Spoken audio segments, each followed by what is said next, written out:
Depois de muito tempo, um canal que vocês sempre gostaram muito, o canal Ludo Viajante, publicou um vídeo novo. Olha aí, que maravilha! Olha aí, Ludo Viajante publicou agora o vídeo para você que pensa e sente demais a filosofia da ansiedade. Postado há 7 dias aí.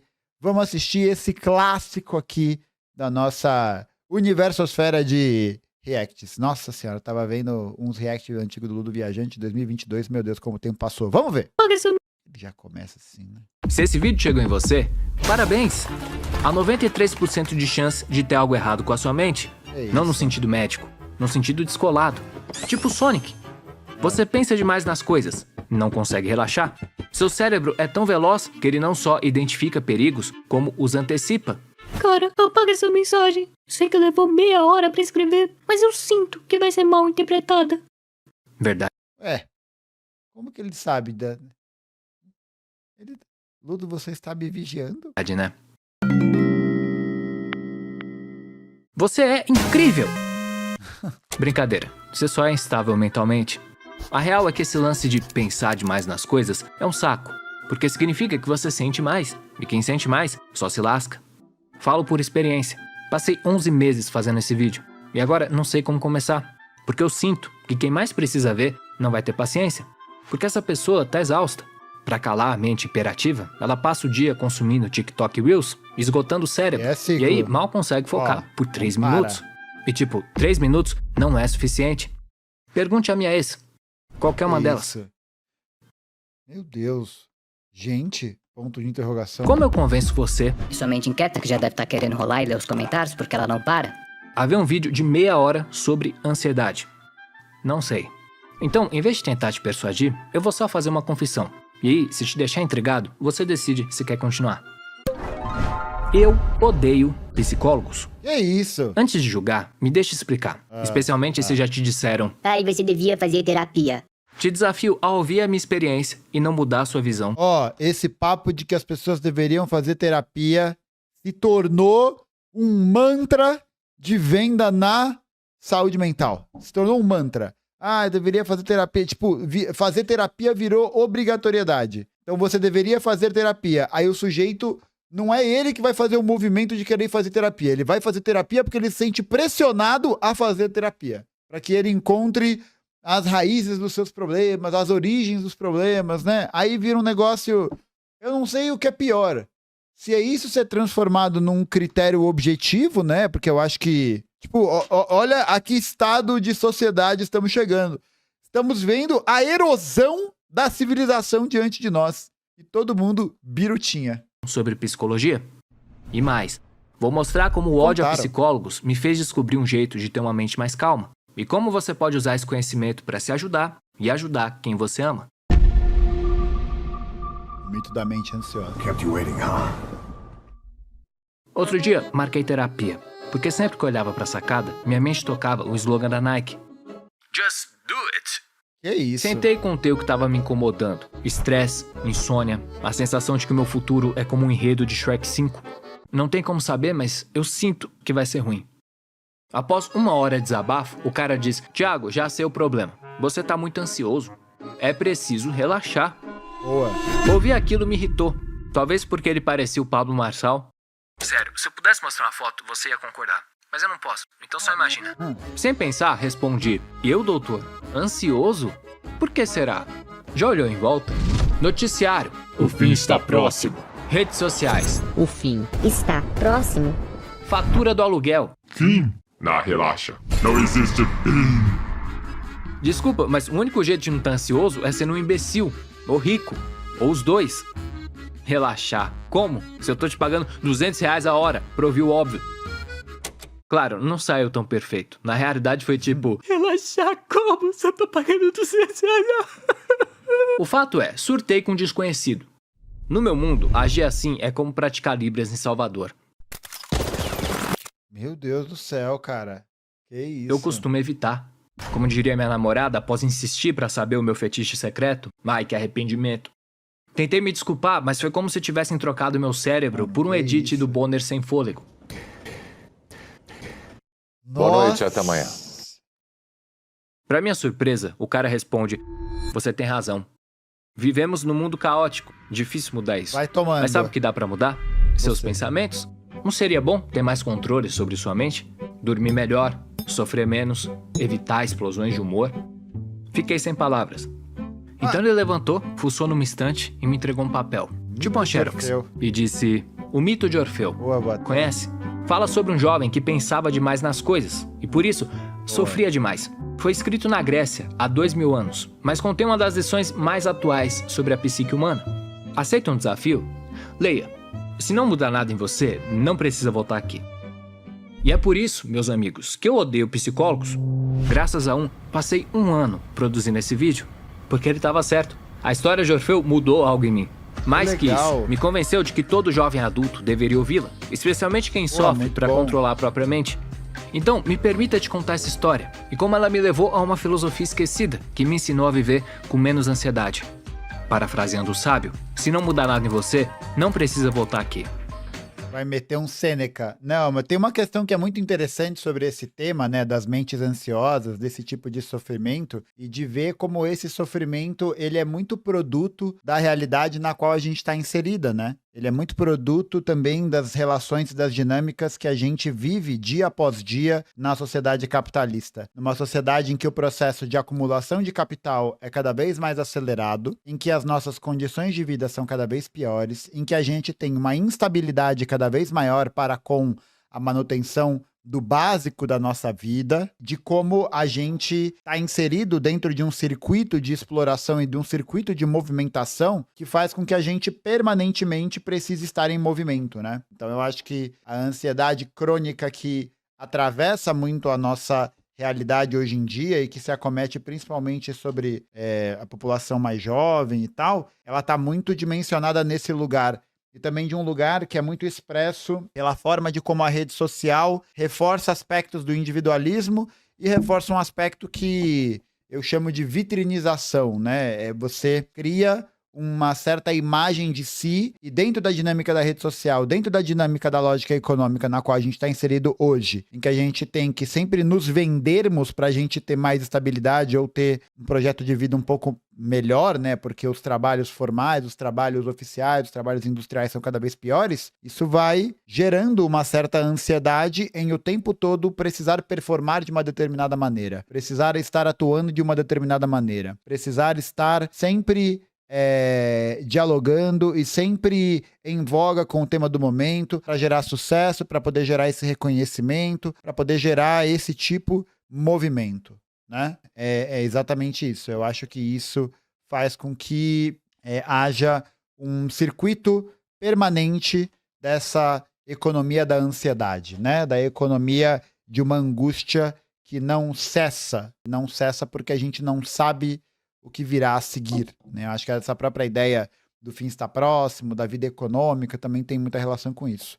E uma análise de um fenômeno também interessante, que é, enquanto a gente está submetido a essa lógica de ultra-aceleração, né, dessa necessidade de movimento, né, de movimentação, a lógica dominante que impera no adoecimento, hoje são as depressões. Hoje a gente tem um número de depressivos que cresce de maneira assustadora e de pensar, né, de como a depressão ela está mais conectada com uma recusa a essa constante movimentação, a essa constante energização, a esse constante motor que não para de girar, né? E como a depressão ela é mais a recusa a isso. Ela não é necessariamente a tristeza, né? Eu acho que a depressão ela é muito característica desse processo. É a apatia, exatamente. É a apatia. É um movimento que o sujeito se recusa. Complicado, né? Porque é um ciclo, né, que pode ser permanente. Antes de seguir, um aviso. O foco desse vídeo é sério, ansiedade. Mas antes de entrar na reflexão, eu preciso contar uma história cheia de simbolismos. Então se a próxima parte parecer estranha ou viajada, confia. Em 10 minutos, tudo fará sentido. Tô dizendo isso porque eu fiz algo inédito nesse canal. Convidei um ator real para interpretar Orfeu enquanto eu narro a história. Orfeu, na mitologia, é um grande músico, jovem, bonito, tipo o Kurt Cobain de Atenas. Então eu fui atrás de um ator que pudesse representar todo o charme desse rockstar mitológico. Comentem aí se funcionou, beleza? Simbora. Que casamento incrível! Exclamaram os convidados. O noivo Deus. era Orfeu. Não é possível, mano. Ele, porra, que gênio. Simplesmente gênio. Um mestre da poesia e do canto. Sua boca era como Gênio, uma loja gênio. de dildos do Hulk. Quando abria, mulheres enlouqueciam. Alguns homens também. Eurídice, a noiva, era tão bela que uma vez Olha aí, chamaram até uma atriz. passou na beira do rio, Narciso viu o reflexo e tentou deslizar para a direita. Juntos, ela e Orfeu formavam o par mais icônico da Grécia. Atrás só do Kratos. iogurte e o beijo grego. Já tentaram misturar? Não recomendo. Enfim, ninguém imaginava que aquela festa terminaria em velório. Eurídice, tonta de vinho, sai para dar uma volta na floresta. Ué, você tá... Não era uma atriz? Era Iá? Até que sente um estranho se aproximar. Oh não, pensou. Meu noivo vai me matar. É que Orfeu era extremamente paranoico e ciumento. Eurídice nem podia elogiar muito suas músicas, que ele já surtava. Não ame a arte, ame a mim, o artista! Imagina o que ele diria se soubesse que a noiva estava no meio do mato, só, com outro. Apavorada, Eurídice corre, porém tropeça, cai no ninho de cobras e vai de Gugu Liberato. Inconformado, Orfeu berra, chora, destrói os presentes que comprou para a noiva e vai reclamar com os deuses. Ó Deus, me ajude! Minha noiva apareceu! Me autorize para ir ao submundo, ao reino dos mortos, para ressuscitá-la! Tá ligado que não é assim, né? Não é só chegar lá e reviver seus aliados. Tá achando que é quem? A Sage do Valorant? Por favor! Tá bom, MC Melody. Mas depois se der merda, não reclama. E assim, Orfeu parte em busca de Eurídice, sem saber que ao atravessar aquele portão, ele nunca mais seria o mesmo. Pô, brilhante, cara. Logo de cara, Orfeu se depara com Cérbero, o guardião infernal. 6 olhos, 3 bocas, 0 paciência. Mas nosso herói não se intimida. Ele ergue o braço e mostra sua arma secreta, uma lira. O inferno cai no riso. KKKK, pra onde esse emo pensa que vai? Até que Orfeu começa a tocar. Welcome to the Black Parade. Esse som é uma amostra. Imagina o equivalente musical ao casamento dos seus pais. Triste, trágico, deprimente até. Mas mesmo assim, você não quer que acabe.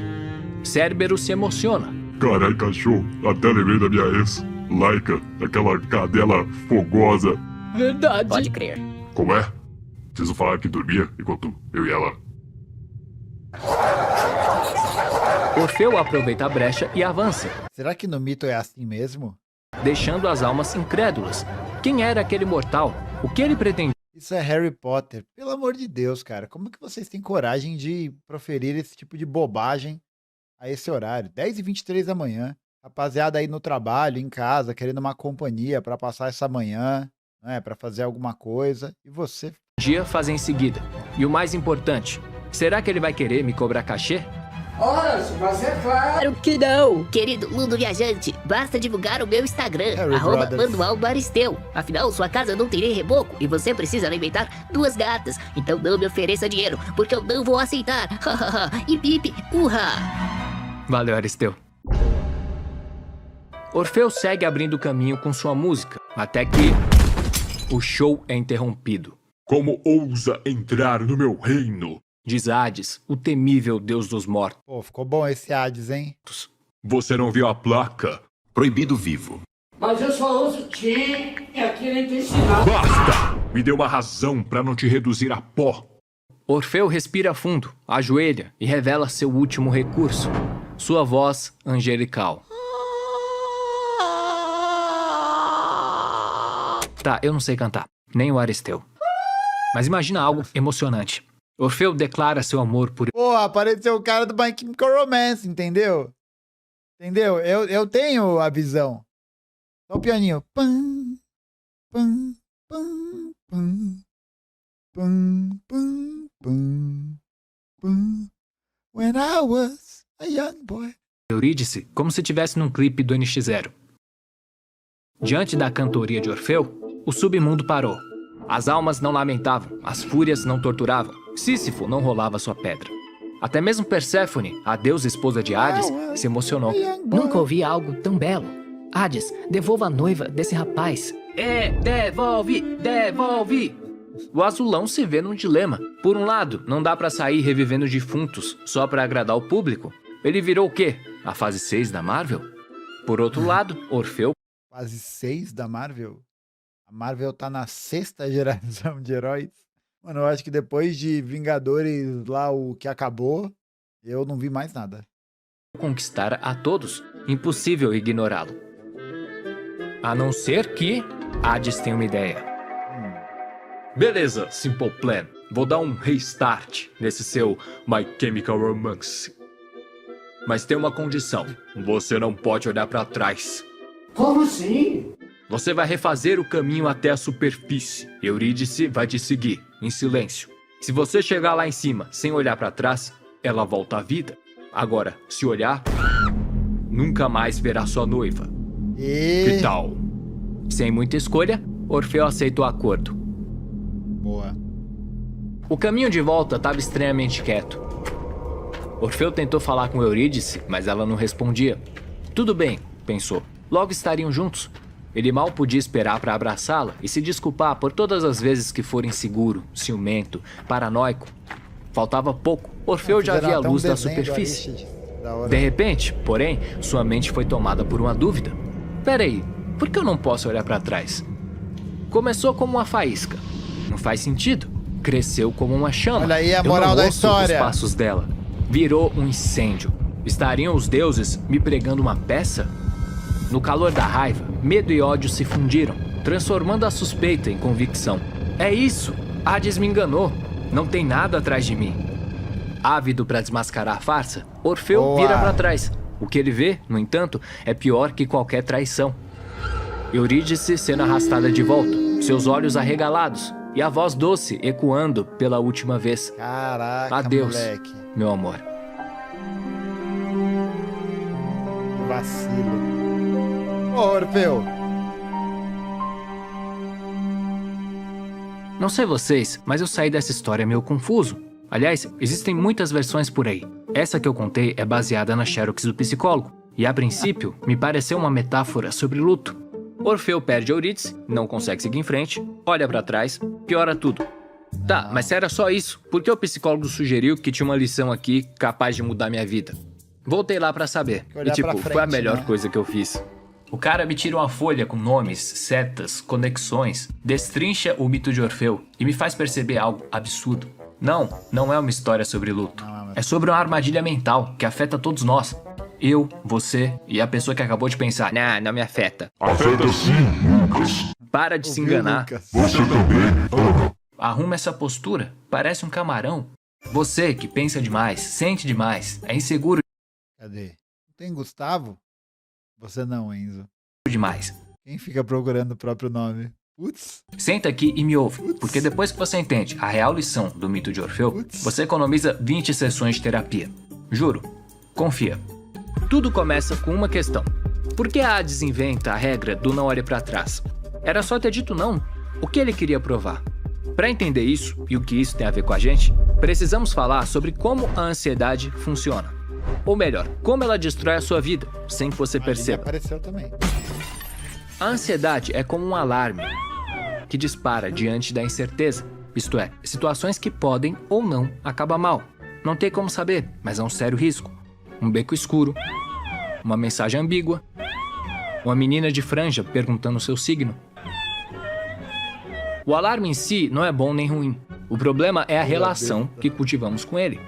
Por exemplo, imagine dois amigos, domingo à noite, tudo calmo, até que eles se lembram. Ih, tem prova amanhã. O alarme dispara. Corações aceleram, mentes a mil, mas cada um reage de um jeito. Joãozinho estuda um pouco e vai dormir. Ele sabe que não vai gabaritar, mas paciência. Já Orfeuzinho entra em pânico. Estuda, toma café, estuda, mais café, chora, ainda mais café, estuda, estuda, estuda. Treme, baba, alucina, flutua, transcende o espaço-tempo. Chega no dia seguinte. Acorda atrasado. Corre, desce a escada, torce o pé, lembra que esqueceu a mochila, sobe a escada, torce o outro pé, vomita, pega a mochila, volta, escorrega no vômito, é atropelado, cai no bueiro, pisa na bosta, chega atrasado, implora pra entrar, senta, faz a prova, vomita de novo, dessa vez com sangue. Desmaia. No fim, ele tira 7. menos 1 ponto pelo atraso. Joãozinho tira 6,5. Essa diferença na reação nem sempre é consciente. Talvez Orfeu seja mais sensível. Mas assim, né, tem uma... Eu acho que para além da questão da lógica da própria mente, né, de isso ser atribuído a uma característica mental inata, esse fruto de ansiedade é muito potencializado pelo tipo de sociedade de performance que a gente vive, né? Pelo tipo de sociedade que o tempo todo vai criando essa mensagem que você precisa ser mais, fazer mais, ter mais, né? Eu acho que a grande dimensão do sucesso hoje da experiência capitalista, né, na experiência no tempo capitalista, é de o tempo todo reforçar essa dinâmica. Isso é bem... Não é condicionado pelo ambiente, né? Não é isso. Não é isso, não é condicionado pelo ambiente. Porque a gente faz parte do ambiente, né? A gente não está separado do ambiente, a gente está constituído no ambiente. A gente está constituído no ambiente. A gente faz parte do ambiente, a gente faz parte desse processo e a gente também tem o nosso grau, né, de alguma maneira, de implicação nessa condição. Mas eu disse que o ambiente não afeta? Eu disse que as condições externas não afetam? Eu disse que só depende de você? Pô, gente, o mundo, às vezes, não é tão binário assim. É claro que as condições objetivas, materiais e concretas vão ser aquelas que vão ser responsáveis por moldar também as oportunidades, vão ser aquelas que também vão ser responsáveis por moldar a percepção que a pessoa tem do mundo e de como ela vai viver no mundo, né? Essa é a questão. Não é tipo achar que a gente tem uma força inata, uma mente destravada, né? Que você joga um código detonado do PS2 e você destrava a sua mente, né? Não é assim que funciona. Não é assim que funciona. É óbvio que a história onde nós estamos envolvidos, onde nós estamos fazendo parte, ela impacta nas nossas condições objetivas, reais, concretas, o desfecho do que está acontecendo, né? Sobre como a gente existe no mundo. Mas, ao mesmo tempo, existe uma implicação do sujeito nesse lugar, né? Claro, aí cada ambiente vai formar diferentes sujeitos em diferentes contextos que fazem parte, às vezes, de uma história comum, às vezes de A história é cabeluda, exatamente. Sensível à ansiedade devido à genética ou traumas passados. Mas o fato é, Ó, esse não é gaio não, esse é fato, viu? Esse é fato.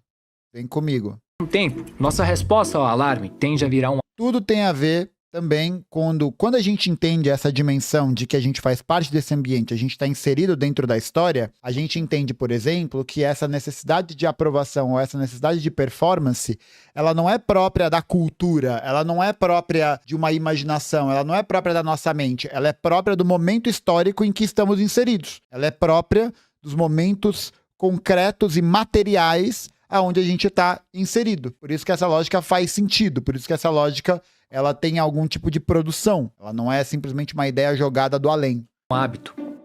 Joãozinho aprende a encarar a ansiedade como encarar a fome, um sinal chato, mas necessário. Tô com fome, vou comer algo. Tô ansioso, vou fazer algo e seguir em frente. Orfeuzinho, não. Sempre que se depara com uma incerteza, situações que podem acabar mal, o alarme toca, ele reage demais e sua vida vira um caos.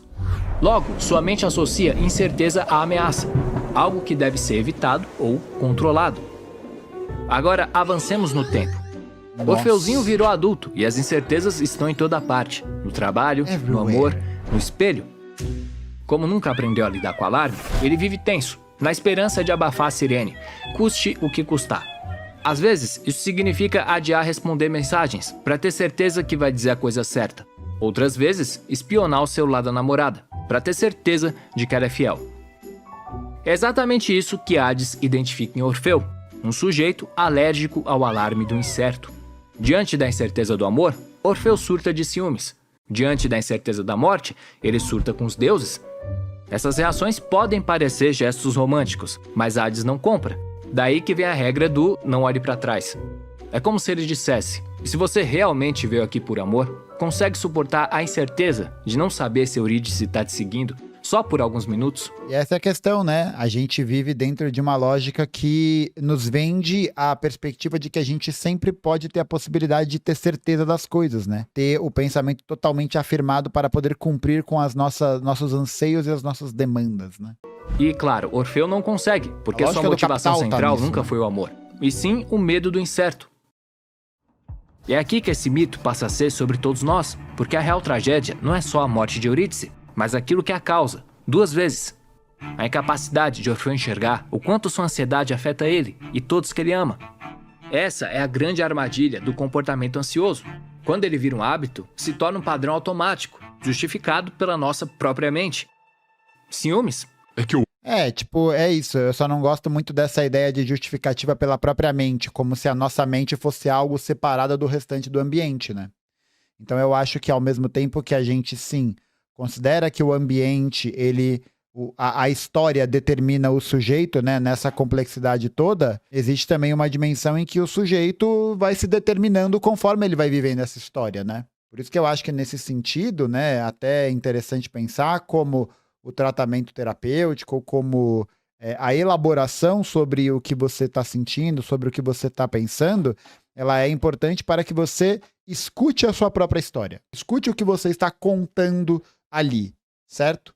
Para não achar que a mente responde aos estímulos do ambiente única e exclusivamente. Porque não é resposta de estímulo ao ambiente. Não é essa a lógica. É essa lógica também. Também existe uma dimensão que define o sujeito de acordo com o ambiente em que ele está inserido. Existe uma dimensão, existe um lugar, existe um limite onde o sujeito pode se implicar com a própria história. Porque senão é isso, porque se a gente dependesse da mudança de ambiente para modificar tudo, então vamos ser congelado e esperar na câmera hiperbárica, né? Mudar nossas perspectivas, a gente poder amadurecer, repensar nossas ações, só quando o ambiente for favorável? Sei não, hein? Não sei não. bobo demais. Procrastinação? Eu funciono melhor sob pressão. Insegurança? Só tô esperando a hora certa. Como Orfeu, nos convencemos de estar agindo bem, quando na real estamos permitindo que o medo controle a nossa vida. Agora corta pro presente.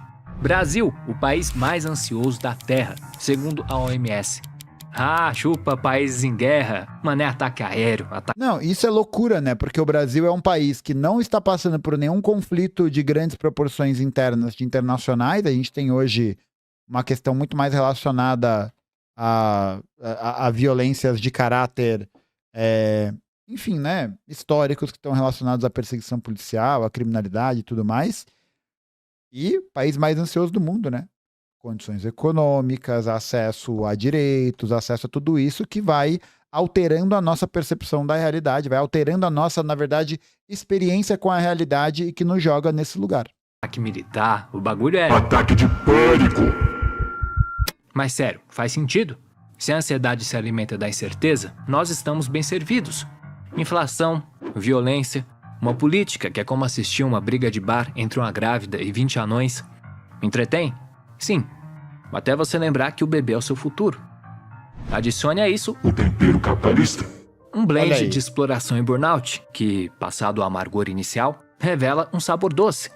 Doce ilusão de que um dia você vai se aposentar. Aí é isso. Essa é uma dimensão que produz uma determinada forma de sofrimento. Essa é uma determinação social histórica que produz determinadas formas de sofrimento, né? E voilá, temos o combo completo. Mac Angústia Existencial. Alto estresse, desespero, lágrimas. Se Orfeu sucumbiu à ansiedade na Grécia Antiga, quando a maior preocupação era cruzar com 2 filósofos numa moto, Corre, eles vão roubar nossas certezas. Perdeu, cuzão. Passa o conceito de virtude. que chance nós temos? Na real, até que algumas. Veja bem, o erro de Orfeu não foi sentir ansiedade, e sim não enxergar o padrão no qual ele estava preso. Inclusive, essa é uma questão também importante, né? Como a gente vive dentro de uma sociedade que constantemente cobra por essa performance e por essa constante necessidade de normalização, né? De você simplesmente ter que fazer as coisas sem se perguntar por quê, sem perguntar sobre a sua própria história, a dimensão de resolução dos problemas ligados à saúde mental hoje no campo hegemônico, quais que são? A medicalização praticamente banalizada. Os diagnósticos que são feitos com uma consulta.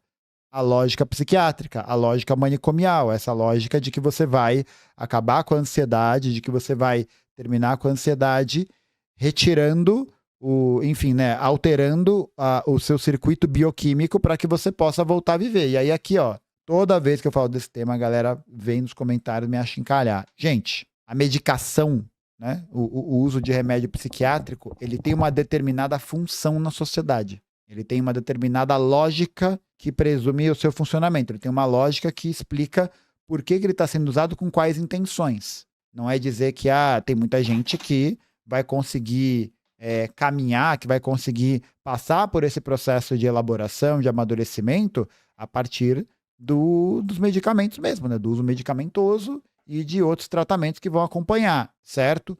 Dito isso, o que existe hoje é uma lógica dominante de medicalização, é uma lógica manicomial no tratamento desses pontos da saúde mental, ignorando aspectos relacionados à sociedade, à história, às condições econômicas e pautando a resolução desses problemas, pautando a resolução dessas questões dentro de soluções que são soluções de enxugar gelo, né? Porque a hora que terminar de tomar o remédio, a hora que terminar o tratamento medicamentoso, né, muitas vezes vai fazer o quê? É isso. A lógica da medicação é uma lógica que permite com que o sujeito volte a estar, essa lógica banalizada, né? Que permite que o sujeito volte a estar disponível, adequado à lógica da exploração capitalista. Eu uso a medicação para voltar a viver dentro dessa lógica e continuar no processo de transformação, enfim, né, no processo de exploração e no processo de obtenção da mais-valia. A medicação ela vai servir como um instrumento de adequação para que os sujeitos voltem a ser produtivos, né? Essa é a centralidade da questão. Não é ela toda, obviamente, mas hoje a lógica geral, a lógica de tendência é essa. Só de estar aqui falando sobre isso, já estamos na frente. Sabemos que o problema da ansiedade não é a ansiedade em si, mas o relacionamento que cultivamos com ela. Uma relação ruim cria padrões invisíveis que afetam toda a nossa vida. Então, a verdadeira questão é como melhorar essa relação. Isso, a gente trata o sintoma e não a causa, não é? O sintoma que é esse aspecto que, de alguma maneira, interrompe, né, que modifica a nossa relação com a realidade, é sempre o objetivo a ser tratado. E aí, no caso da ansiedade, da depressão, das questões relacionadas ao mundo, né, no geral, nunca parece não haver espaço para a elaboração. Está relacionado ao consumo de redes sociais, de conteúdo, nesse processo de aceleração do capital que eu comentei lá no começo do vídeo, né? Não dá tempo de você contar a história, você precisa recebê-la em 3 minutos. Porra, nessa lógica, como que você não fica doido? Curioso você perguntar, porque foi exatamente aqui que eu travei. Comecei a escrever esse vídeo em 2024. Tô gravando isso agora, quase 1 ano depois. Por meses não consegui sair dessa parte. Nunca tive dúvida sobre a mensagem central. A ansiedade é como um alarme que dispara diante da incerteza. Como lidar melhor com ela? Aprendendo a tolerar sua causa, o incerto. Por exemplo, imagina se Orfeu tivesse pensado: Eurídice está atrás de mim? Não sei. Mas não importa. Minha missão agora é seguir em frente. O mesmo vale para as ambiguidades da nossa vida. Vai dar certo? Vai dar errado? Vou me machucar? Não sei. Logo, o jeito é seguir sem saber mesmo. Simples, né? Aceite a incerteza. Parabéns, sua ansiedade foi curada. É certo que não é tão simples. Dizer para alguém ansioso que ele deve tolerar a incerteza é como dizer para alguém se afogando que ele deve relaxar. Faz sentido na teoria, mas aí voltamos para aquela questão. Relaxar como? Então, eu travei, porque de repente eu não estava certo do que eu queria dizer. Percebe a ironia? Num vídeo sobre tolerar a incerteza, eu fiquei incerto e eu fiquei ansioso, e aí ferrou. Um brinde à metalinguagem. Mas foi bom até, porque me forçou a reparar no que eu estava sentindo. E aí eu notei algo curioso. Nem sempre o alarme da ansiedade grita. Muitas vezes ele sussurra. No medo de decepcionar alguém, no receio de falar besteira, naquela sensação vaga de que você nunca é bom o suficiente. E o mais estranho, esse sussurro não parece algo separado de você, mas sim um aspecto fundamental da sua mente. Olha aí. Como se uma parte sua realmente acreditasse que precisa pensar em tudo, prever tudo, controlar tudo. Senão o mundo vai desabar. Como você desliga uma parte de você? Mas essa questão, né? Será que o elemento é desligar? Será que desligar a ansiedade é o caminho para isso? Não sei. Me parece uma questão um pouco mais nebulosa do que isso. Foi aí que caiu a ficha. Eu não sei. Eu passo meses criando esses vídeos, não porque eu tenho as respostas, mas porque eu acredito no valor de refletir com vocês. Então essa virou minha nova conclusão. Valeu por assistir, mas eu não sei se eu sei do que eu tô falando. Até que aconteceu algo que mudou tudo. E eu sei, esse vídeo tá muito longo. Não gosto de me estender assim, porque eu tenho TDAH, sei como é ter o foco de um peixe, mas juro, vai valer a pena. Dopamina pro nosso cérebro TikTok. Ele é o que mais precisa ouvir o que eu vou falar agora. Lembra aquela treta do Ghibli com as artes feitas por IA? Eu tava numa videochamada com os meus apoiadores e compartilharam um texto sobre isso que me deixou pensativo. Aliás, se você quiser participar desses encontros, é só assinar meu Apoia-se. Custa R$3. Link na descrição. Enfim, o texto dizia: a inteligência artificial pode até imitar o traço, mas nunca vai conseguir copiar a alma daqueles filmes. Porque o que torna o Ghibli especial não é só a estética, é a filosofia por trás. Segundo o autor, uma grande influência do Ghibli é o taoísmo, uma filosofia chinesa milenar que gira em torno de questões como por que o ser humano vive tão ansioso e como podemos levar uma vida mais leve.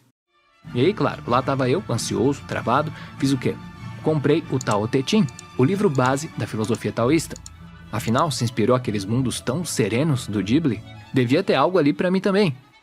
E olha, é difícil explicar o que esse livro me trouxe. Sabe quando algo muda dentro de você? Quando abre um espaço novo na cabeça, onde antes só tinha ruído. Então vamos fazer assim? O vídeo tá longo, não sei se eu tenho mais piadinhas, mas eu realmente acredito que o que vem agora é a parte mais importante. Se pra você bastou saber a relação entre ansiedade e incerteza, ótimo. Mas se quiser ir mais fundo, entender por que esse alarme existe, de onde vem essa voz que quer controlar tudo e nos sabota, me acompanha. Vou resumir o taoísmo e fazer um paralelo final com Orfeu. Porque não, a história não acaba quando ele olha pra trás. O que acontece depois é ainda mais cabuloso. Mas para entender a dimensão disso, precisamos falar sobre por que, afinal, nossa mente tem um alarme que odeia incerteza. E como alguém, há 2000 anos, descobriu um jeito genial de silenciá-lo. Veja só a arte do diálogo, né? A arte das palavras. Silenciá-lo, não desligá-lo.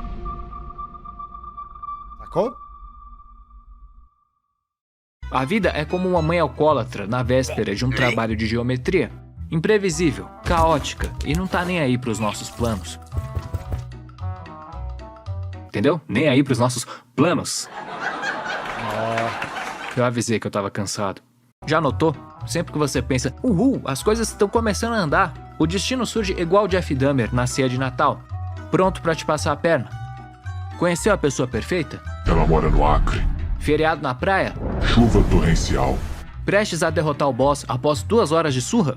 Não, e assim, tem uma questão que é muito doida, né? Quando a gente pensa sobre essa relação do discurso dominante com a saúde mental, que é de você perceber que existe um esforço muito grande para poder produzir um certo discurso de normalidade, né? Tava aqui pensando sobre isso enquanto tava vendo ele jogar o joguinho, mas é interessante, né, ver como que essa lógica medicamentosa, essa lógica do controle, essa lógica disciplinar, essa lógica de atenuação do sofrimento por uma via forçada é algo que vai servir muito para esse instrumento de produção de uma ideia de normalidade, e que precisa vir como a antítese, como a cura, como a contrariedade do que a gente vai chamar de loucura, né? Do que a gente vai chamar de desadequação, né? Do que a gente vai chamar de algo que não é bom para o funcionamento da sociedade. Eu acho que é muito importante, né, a gente perceber que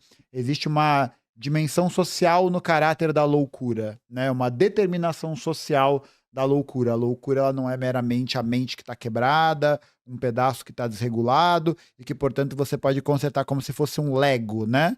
Na verdade, a nossa percepção sobre a realidade, a nossa experiência com a realidade, ela é produzida, ela é determinada socialmente e a gente também vai determinando essa produção social ao longo do tempo, né? Então, muito interessante. Inclusive, para quem tiver interesse, ó, essa pedrada aqui que a gente vai ler no Clube do Livro no próximo ciclo, beleza? Nessas horas, você tem 2 opções. 1. Olhar para o céu e expressar sua frustração como um mineiro bilíngue. Uai, universo, uai! 2. Sorrir e aceitar que a vida não passa de uma pegadinha cósmica.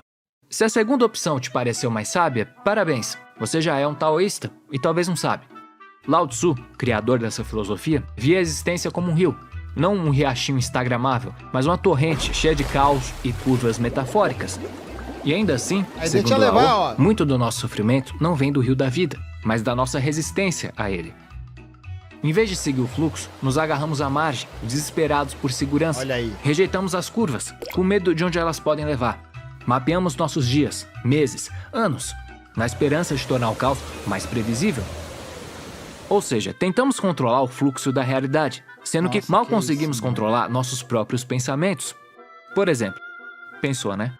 Eu sei que você pensou. A real é que, apesar dos nossos esforços, o caos do rio prevalece. Basta uma virada inesperada e nossos planos viram destroços. Uma doença, uma demissão, um banquinho mal posicionado. E... Sabendo disso, Lao Tzu propõe uma ideia radical. Porra. E se parássemos de lutar contra o rio?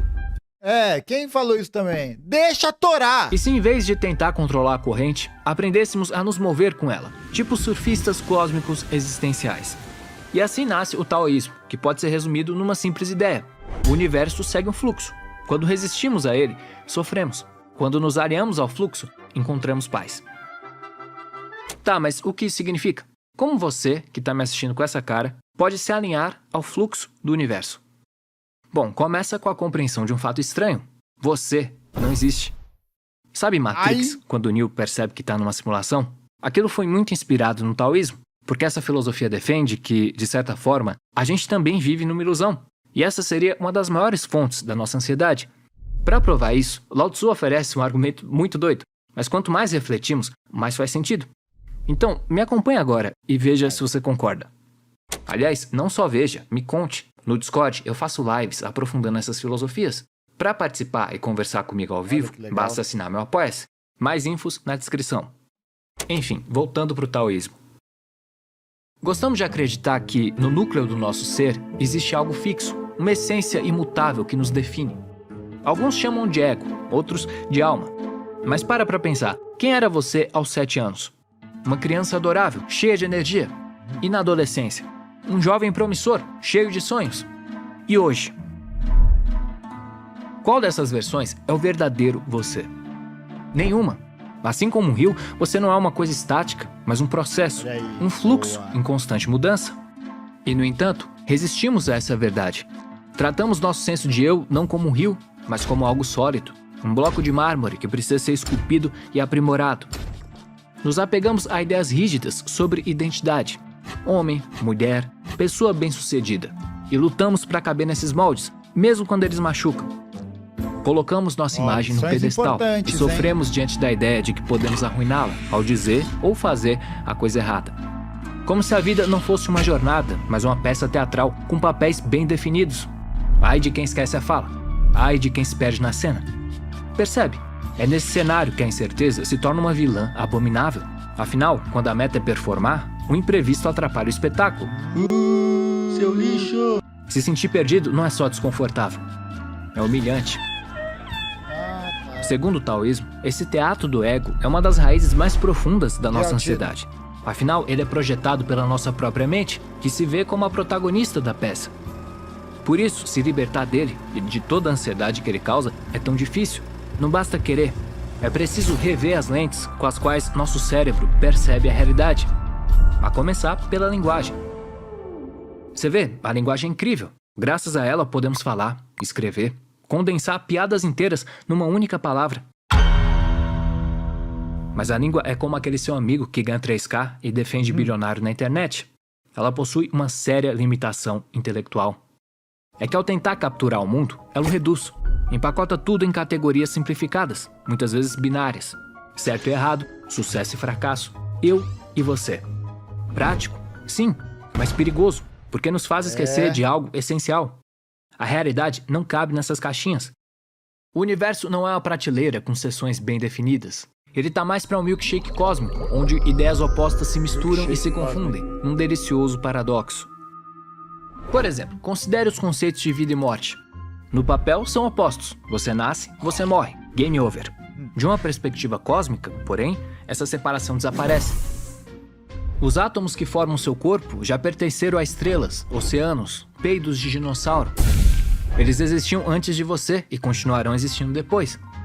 Ou seja, vida e morte não são coisas separadas. Na verdade é isso, né? O eu é uma grande... É isso, não existe uma essência individual, não existe uma essência total. O que existe é isso que existe, é tudo que existe.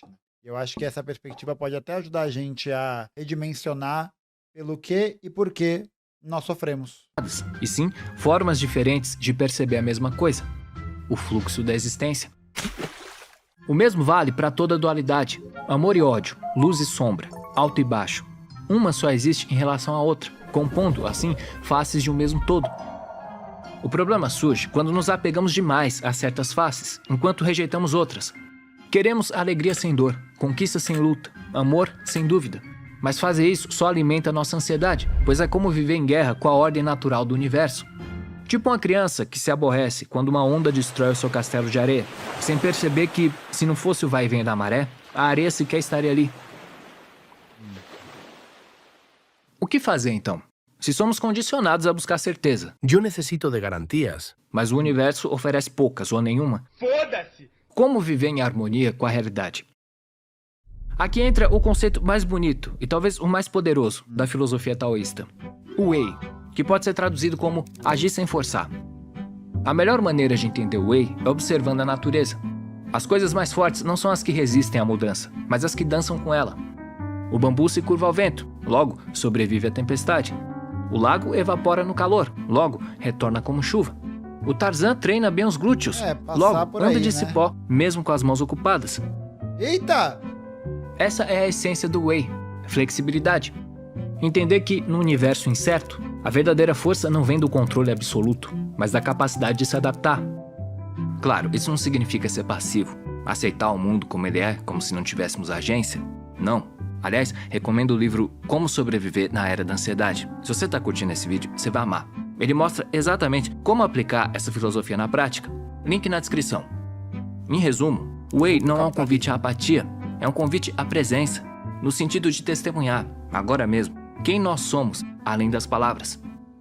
Você não é uma pessoa atravessando o universo, você é o próprio universo, se manifestando numa forma temporária. Elementos forjados no coração de estrelas antigas viajaram por eras inteiras, só para se reunirem aqui, no brilho dos seus olhos.